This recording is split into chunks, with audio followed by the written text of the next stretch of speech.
Hey, I'm Tommy Colletti. I'm here at the Music Zoo today. I own the Music Zoo. We've been here at this new location for a year now, previously in Little Neck for the last 18 years. I started this store because I was a guitar player. I'm still a guitar player and love guitar. And taught lessons for years, and the lessons kind of grew into like, hey, can you get me a guitar? I'm really looking for a Les Paul. Can you find something for me that would work for me?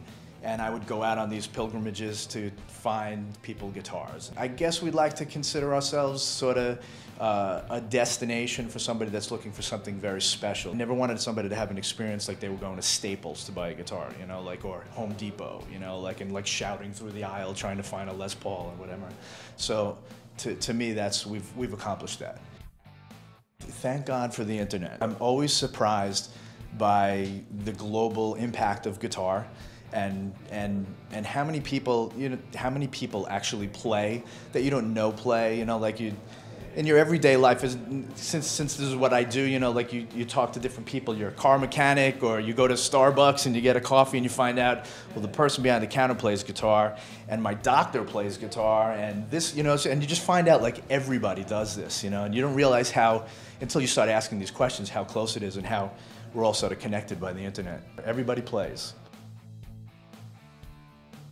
Surprisingly, I don't have as many because I guess I get my fix here. There was a point where I had them stacked up in the basement, and then there was a point where I was just like, what am I doing? This is crazy, you know, like I have all these guitars. So it kind of varies depending on my mood. And I think most guitar players are like that too. So I think everybody kind of goes through these cycles where they get rid of a few, and then you of course see something else, and you know, it's because it's art, and because it's like a creative outlet. You know, like when you're feeling more creative, or you have a guitar that could help you be more creative, you just immediately want it, you know.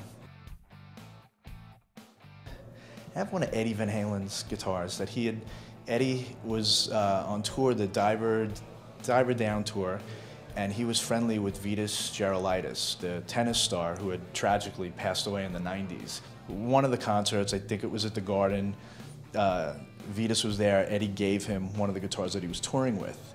It's a Kramer striped guitar, you know, and he played it for a big part of the tour, gave it to Vitas. Vitas tragically passed away, and a friend of a friend hooked me up with his sister, who said, hey, I want to sell this guitar, and we wound up buying it. It's here, it's actually on display inside. And that's like, Eddie to me is godly, so. I think for me it was just like I'm close to Eddie somehow, you know, like this is, you know, there's magic